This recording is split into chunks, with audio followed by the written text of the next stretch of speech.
이스라엘이 너는 행복한 사람이로다. 여호와의 구원을 너같이 얻은 백성이 누구냐? 그는 너를 돕는 방패시요 내 영광의 칼이시로다. 내 대적이 내게 복종하리니 내가 그들의 높은 곳을 밟으리로다. 아멘. 디모데전서는 요 앞에 있는 전면, 여러분들 좌측 상단에 있는 말씀을 다 같이 한 목소리로 읽겠습니다. 시작. 하나님의 말씀과 기도로 거룩하여 짐이라. 아멘.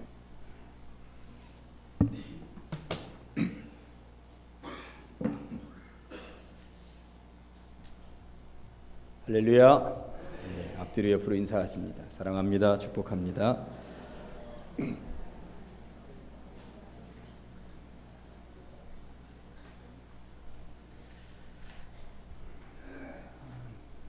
(2015년도) 우리 교회 표어를 말씀과 기도로 거룩해지는 행복한 교회 공동체라고 정해 보았습니다. 다 같이 한 목소리로 읽도록 하겠습니다. 시작. 말씀과 기도로 거룩해지는 행복한 교회 공동체.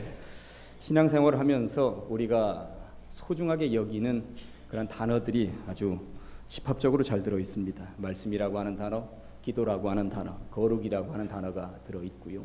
그리고 2014년도 작년에 우리가 소중하게 간직하고 있었던 행복한 교회 공동체라고 하는 것과 조합을 시키니까 더 풍성하고 넉넉한 것 같다는 생각이 듭니다. 작년도 지나면서 우리 교회 모든 성도들이 행복한 교회 공동체, 행복한 가정 공동체, 행복한 일터 공동체를 이룬 줄로 믿습니다. 그러나 한 해가 다 지나갔으니 2015년도에는 더 풍성하고 넉넉한 행복한 교회 공동체를 함께 이루어갈 수 있을 줄로 믿습니다. 그리스도인의 신앙의 형태를 보면 보통 세 가지로 볼 수가 있는데요. 첫째는 제가 볼 때 퇴보하는 신앙들이 있습니다. 히브리서 10장 38절을 보니까 뒤로 물러나면 하나님께서 기뻐하지 않으신다 하는 이런 말씀이 나와 있습니다. 퇴보하는 신앙이 있을진데 이 퇴보하는 신앙을 하나님께서 기뻐하실 리는 만무한 것입니다. 여호수아 장군을 따라서 이스라엘 백성들이 젖과 꿀이 흐르는 가나안 땅에 들어가게 되었고 정착하게 되었습니다. 그런데 그들 가운데 문제가 발생했는데 여호수아를 안타깝게 만드는 현상들이 나타났습니다. 뭐냐 하면 퇴보였습니다. 여호수아 23장 12절 말씀이 이스라엘 백성들의 퇴보를 지적합니다. 너희가 만일 돌아서면, 이렇게 이스라엘 백성들에게 엄포 놓듯이 강한 메시지를 여호수아가 던지고 있는데 그 뒤를 읽어보면 너희들이 여기서 물러나면, 너희들이 여기서 퇴보하면, 너희들이 여기에서 돌아서면 하나님의 놀라운, 하나님의 엄청난 징계가 있을 것이다 라고 하는 이야기입니다. 신앙적인 퇴보라고 하는 것이 무엇입니까? 하나님과 멀어지는 것입니다. 거리가 어쨌든 자꾸 멀어지는 것을 퇴보라고 하는 것이죠. 시간이 갈수록 하나님과 조금이라도 더 가까워져야 할진데 더욱 멀어지는 신앙을 하나님께서는 경계하시는 것이고요, 경고하시는 것입니다. 디모데 후서에 보면 퇴보의 신앙을 걸어간 몇 사람의 이름이 기록으로 남아 있습니다. 데마는 이 세상을 사랑하여 나를 버리고 데살로니가로 갔고, 그레스게는 갈라디아로, 디도는 달마디아로 갔다고 성경에는 분명히 말씀하고 있습니다. 이들이 초대교회에 사도 바울을 도와서 제대로 된 동역자가 되었고 열심히 일을 했던 것이 분명한데, 아무래도 이 모양 저 모양 핍박이 닥치고 어려움이 닥치니까 복음을 떠났다는 것입니다.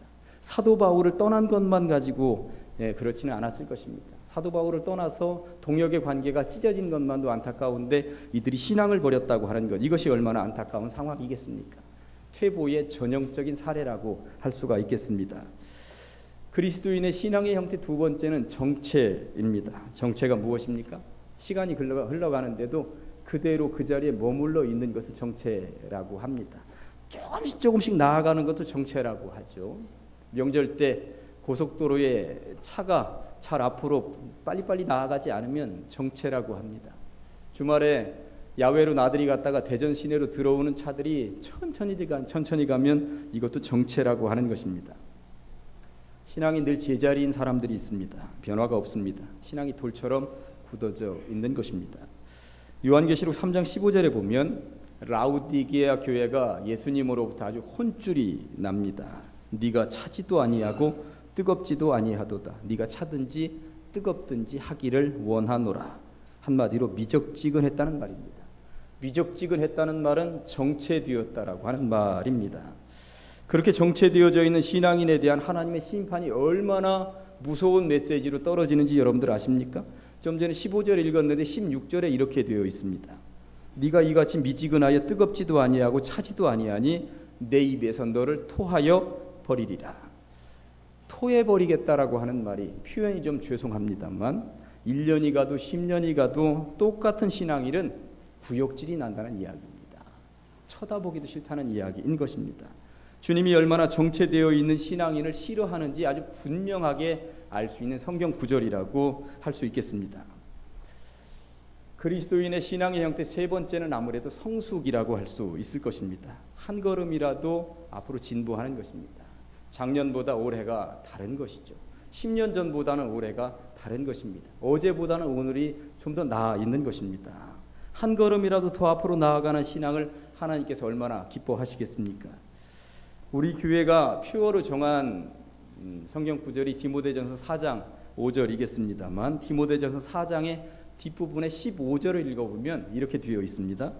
이 모든 일에 전심전력하여 너희의 성숙함을 모든 사람에게 나타나게 하라.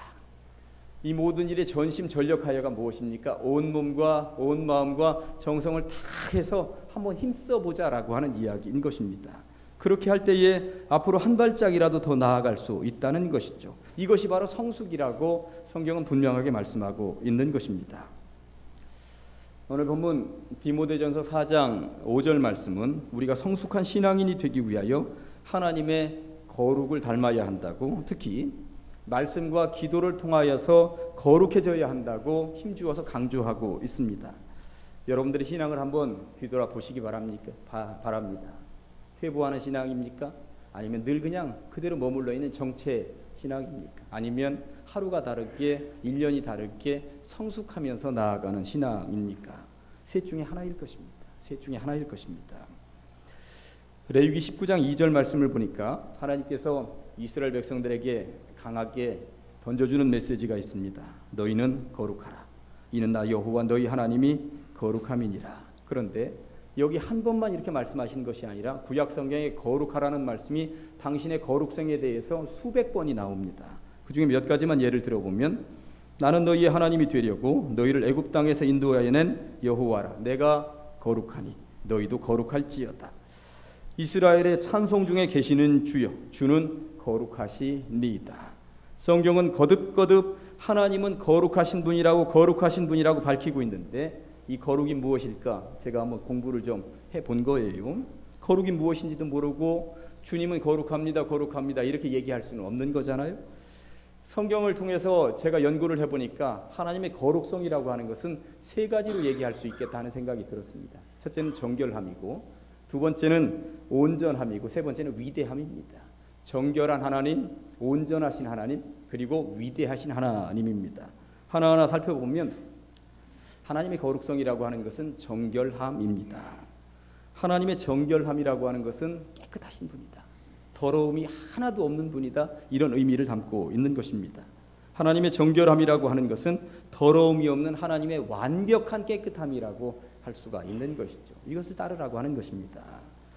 두 번째 하나님의 거룩함은 온전함이라고 할 수 있겠습니다. 하나님의 온전함이라고 하는 것은 변질되지 않고 처음의 마음이 끝까지 지켜지는 것, 변함이 없는 것. 사람은 변합니다. 그리고 천지 만물도 얼마나 변하는지 모릅니다. 그러나 하나님만은 태초의 그 마음 그대로, 우리를 당신의 형상대로 만드신 그 모습 그대로 그것을 유지하고 계시다고 하는 것이죠. 이것을 온전함이라고 말하는 것입니다. 이를 일컬어 우리는 하나님의 거룩성이라고 말할 수가 있는 것입니다. 세 번째 하나님의 거룩은 위대함이라고 말할 수 있습니다.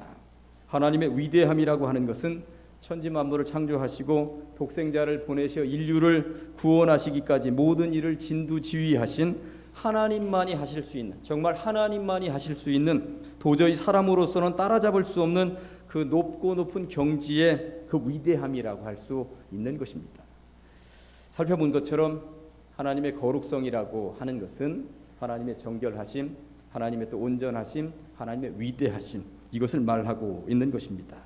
그런데 중요한 것은 하나님 당신만 거룩한 것으로 끝나고 그 높고 높은 경지에 올라 있는 것으로 끝나면 좋겠는데, 하나님께서는 당신의 형상대로 지음받은 우리들에게도 이 거룩을 따르라고, 거룩을 닮으라고 명령하고 계시기 때문입니다. 성경을 읽다 보면 주의 백성들에게도 거룩을 요구하시는 말씀이 수시로 우리의 눈에 들어옵니다. 평강의 하나님이 친히 너희를 온전히 거룩하게 하시고 또 너희의 온 영과 혼과 몸이 우리 주 예수 그리스도께서 강림하실 때에 흠없게 보존되기를 원하노라. 모든 사람과 더불어 화평함과 거룩함을 따르라. 이것이 없이는 아무도 주를 보지 못하리라. 주님을 만나고 싶으냐? 주님과 함께 동행하고 싶으냐? 주님의 나라에 안착하고 싶으냐? 흠없게 보존되고 싶으냐? 그러면 주님의 거룩을 닮아야 한다. 주님의 거룩을 배워야 한다. 이 말씀을 지금 성경에서는 거듭거듭 하고 있는 것입니다. 그런 의미에서 이 거룩하라라고 하는, 성경에서 거룩하라라고 하는 명령을 누가 받아야 되는가 보았더니 사람을 비롯해서 세 종류가 거룩의 대상이구나 하는 것을 제가 알게 된 거예요. 거룩의 대상은 첫째, 사람입니다. 사람. 하나님은 당신의 형상대로 우리를 지으셨습니다. 그런데 이 겉모습만 하나님의 형상대로 지음받은 게 아니에요. 이 속 마음이 하나님의 형상대로 지음받았다는 것입니다.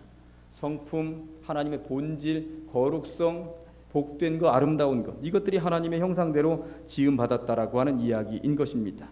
그런 의미에서 하나님은 거룩하신데 우리는 살아가면서 거룩함으로 지음받은 존재들이 거룩성을 잃어버리고 살아가면 하나님께 가장 불충한 존재라고 하는 사실을 절대 잊으셔서는 안 되는 것입니다. 그러니 우리는 하나님의 정결하심, 하나님의 온전하심, 그리고 하나님의 위대하심을 목표로 두고 따라잡기 위해서 달려나가야 된다라고 하는 것이죠.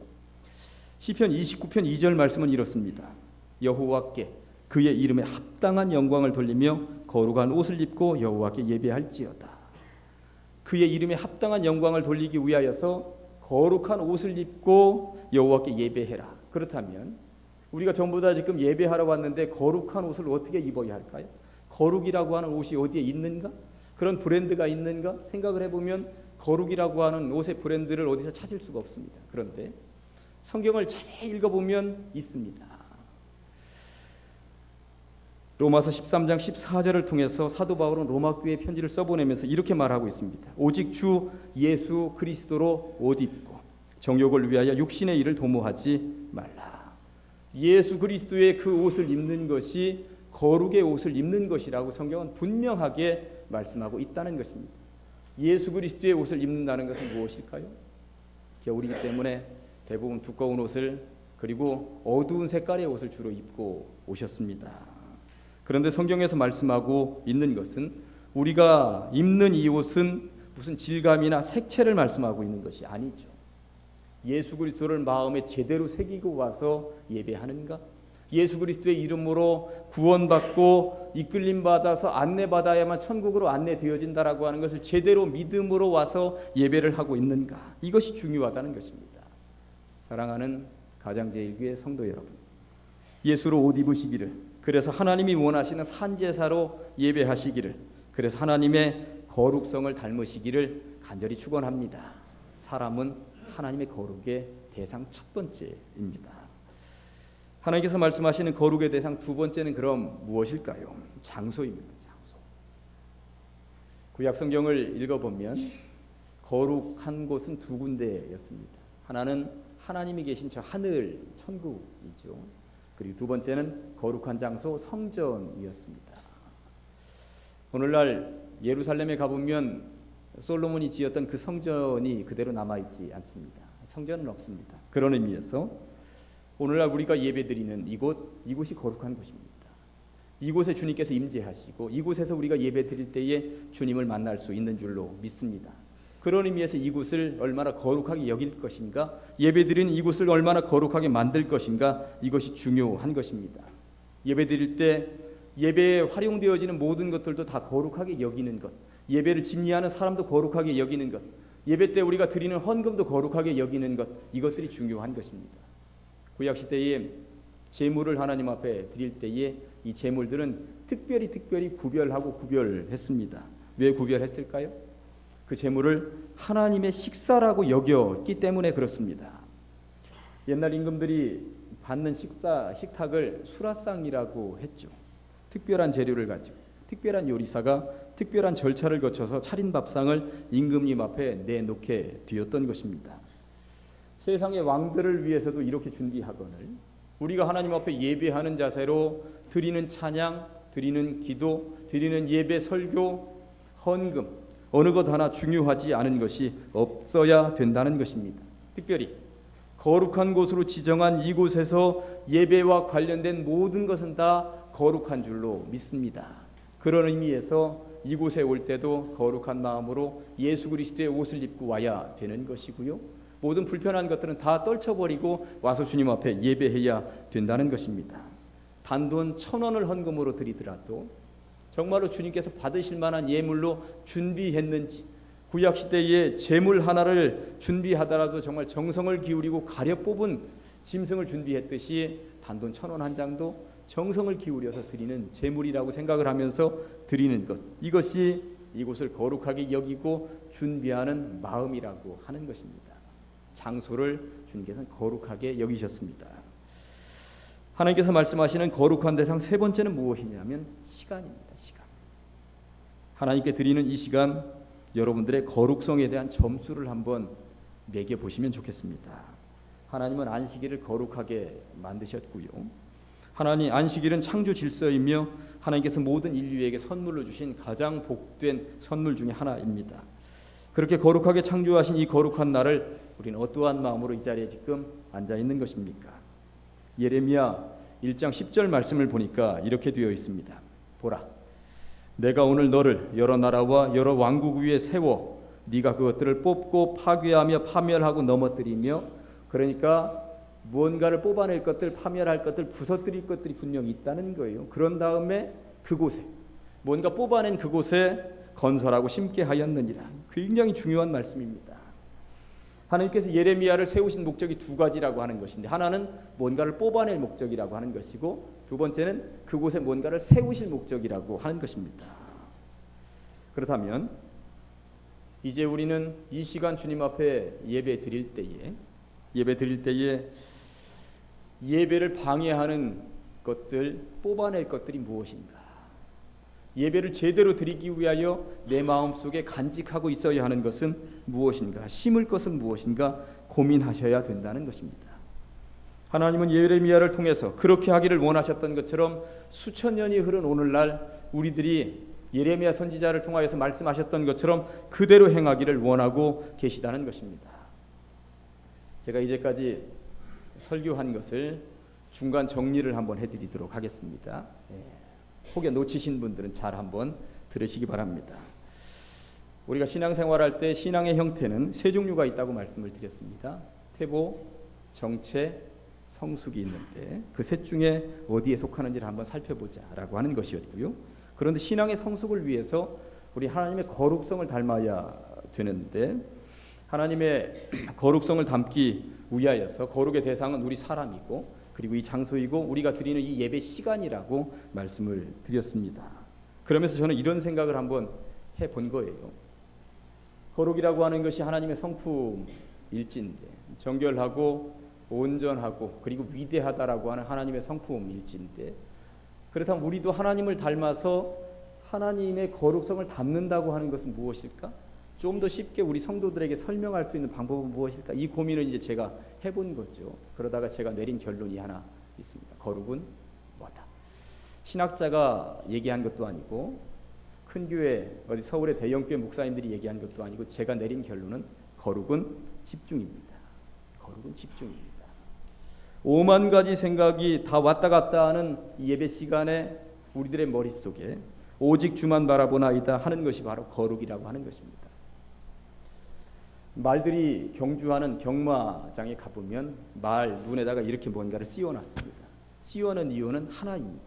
주변 쳐다보지 말고 오직 앞만 보고 달려가라는 이야기인 것입니다. 연애하는 총각들 보면 콩깍지가 씌었다고 보통 이야기를 합니다. 콩깍지가 씌었다고 하는 것이 바로 그것입니다.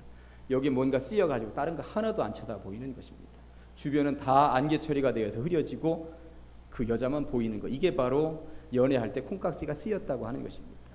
예배할 때 오직 주만 바라보나이다, 이것, 이렇게 집중하는 것, 이것이 바로 주님의 거룩성을 닮은 주의 백성들이 취해야 하는 으뜸의 과정이라고 하는 것, 저는 여러분들에게 말씀을 드립니다. 출애굽기 14장을 읽어보면 이스라엘 백성들의 절체절명의 순간들을 이야기하고 있습니다. 뒤에는 애굽의 군사들이 들이닥치고 있었고요. 앞에는 홍해가 가로막고 있었습니다. 백성들이 불평을 쏟아내기 시작을 합니다. 애굽 땅에 우리 매장지가 없어서, 우리를 묻을 데가 없어서 이 광야까지 끌고 나와서 우리를 죽일 작정이십니까? 애굽 사람을 섬기는 것이 광야에서 죽는 것보다 훨씬 더 좋겠습니다. 이렇게 말을 하죠. 이때 모세가 뭐라고 대답을 합니까? 너희는 두려워하지 말고 가만히 서서 여호와께서 오늘 너희를 위하여 행하는 구원을 보라. 너희는 가만히 서서, 가만히 서서. 이 말이 무엇일까? 좀 더 쉬운 성경으로 찾아보면 입 좀 다물고 서서, 제발 그 입 다물고 서서, 제발 오만 가지 생각하는 것들 다 싸그리 없애버리고 어디에? 하나님께만 집중해 보아라. 하나님께서 너희들을 위하여서 뭔가 구원이 무엇인지 제대로 보여줄 것이다, 이것입니다.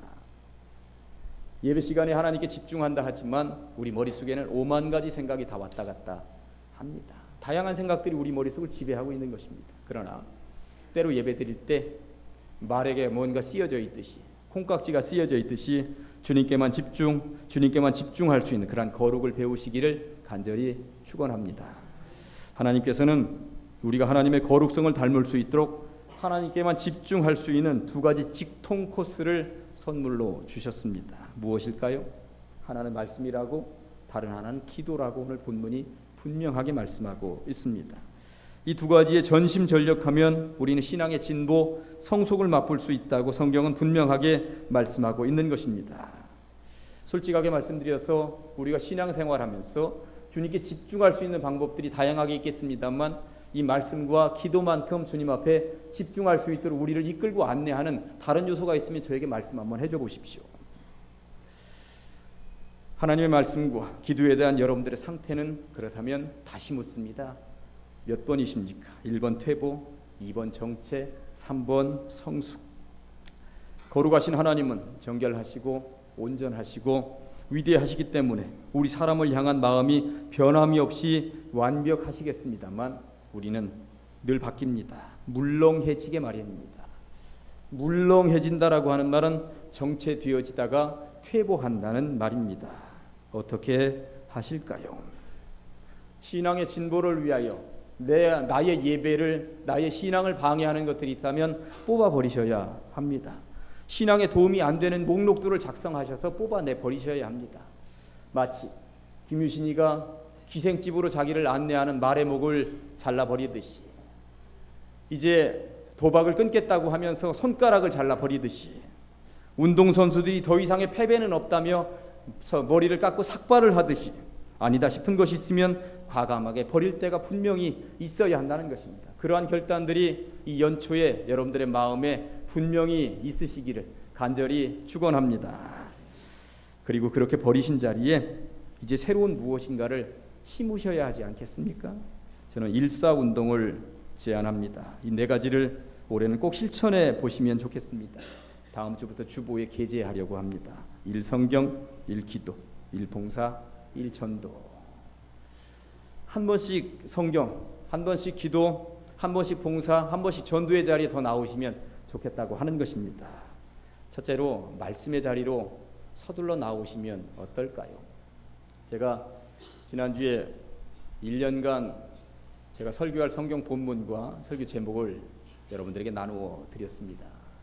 읽고 오신 분들 손 들어 보세요. 하고 싶은 마음이 여기서 굴뚝같이 일어나고 있습니다. 미리 읽어보시고 예습해 오시고, 우리 목사님이 이번 주에는 이런 본문으로 이런 제목을 가지고 설교하시는데 하나님 능력을 주시어서 정말 은혜로운 설교할 수 있도록 하여 주시옵소서, 기도해달라고 미리 나눠드리는 거라고 여러분들 말씀드렸습니다. 그래서 1년간 나눠드리기도 했지만 오늘 주보 주일날 예배 밑에도 다음 주 성경 본문과 제목이 이미 쓰여져 있습니다. 다음 주에는 오늘보다는 2배로 더 읽어오실 거라고 저는 확신합니다. 그리고 올해는 성경을 읽어보시면 좋겠습니다. 저는 내일부터 66일 동안 성경을 읽을 것입니다. 왜 66일인가? 하루에 한 권씩 읽으려고 그럽니다. 내일은 창세기 읽을 것이고 모레는 출애굽기 읽을 것입니다. 그럼 66일이 걸리는 것입니다. 그렇게 하면 하루에 3장이나 5장씩 읽는 것보다 성경이 눈에 쏙쏙 들어옵니다.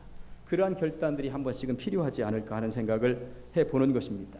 성경은 전 세계에서 가장 많이 팔리는 책입니다. 베스트셀러입니다. 그러나 가장 많이 팔리는 책에 비하여 가장 안 읽히는 책입니다. 이런 부끄러운 역사를 가지고 있는 성경을 그냥 내버려 두시겠습니까? 성경 읽으시고, 읽는 것이 불편하신 분들은 테이블 구해서라도 들으시고 하면서 말씀이 나를 변화시킬 수 있도록 변화가 되는 그런 한 해가 되시면 좋겠습니다. 그리고 두 번째는 기도의 자리에 나오셨으면 좋겠습니다.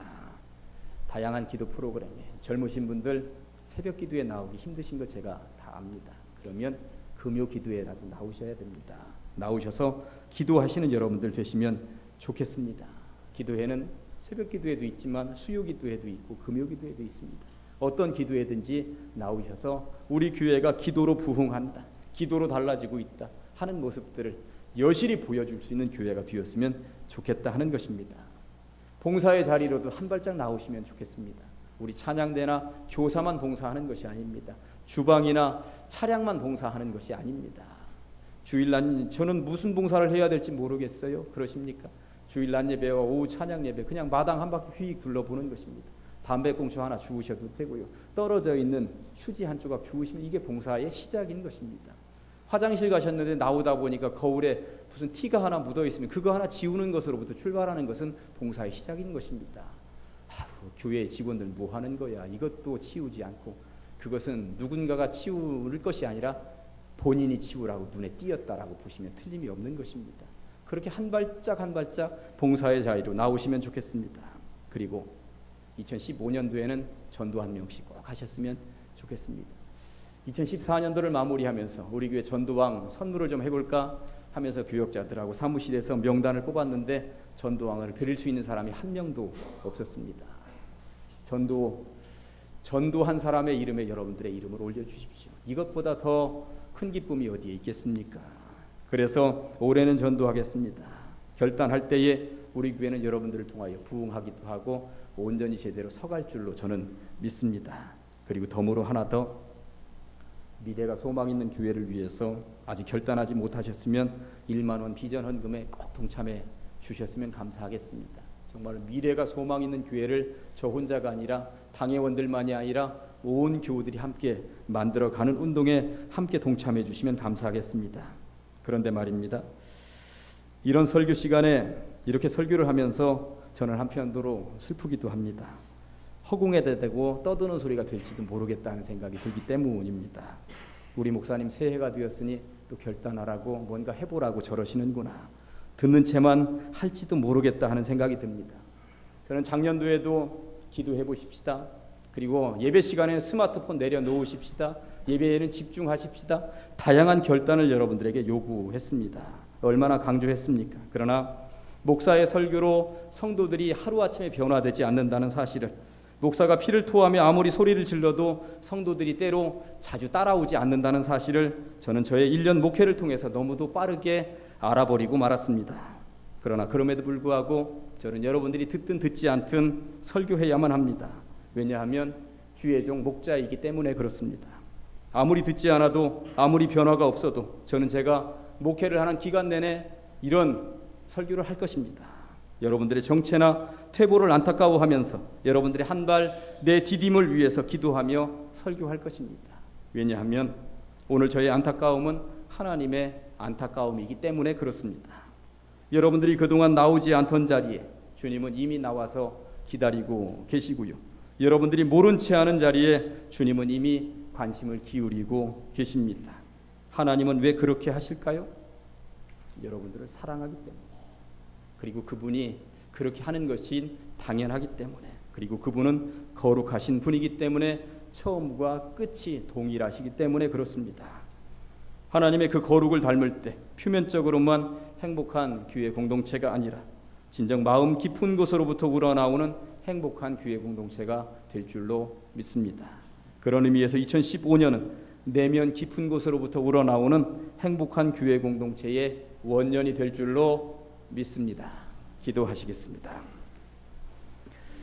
하나님 아버지 감사합니다. 2015년도 첫 주일 예배로 주님 앞에 드릴 수 있도록 이끌어 주시니 감사합니다.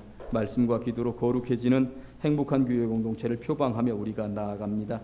좀 더 말씀에 가깝게, 좀 더 기도에 가깝게, 좀 더 봉사와 전도에 가깝게 나아가는 주의 백성들 되게 하여 주시옵소서. 주님의 거룩을 닮아가게 하시고 이를 통하여 진짜 행복이 무엇인지 깨달아 알아가는 주의 백성들 다 되게 하여 주시옵소서. 예수님의 이름으로 기도합니다. 아멘.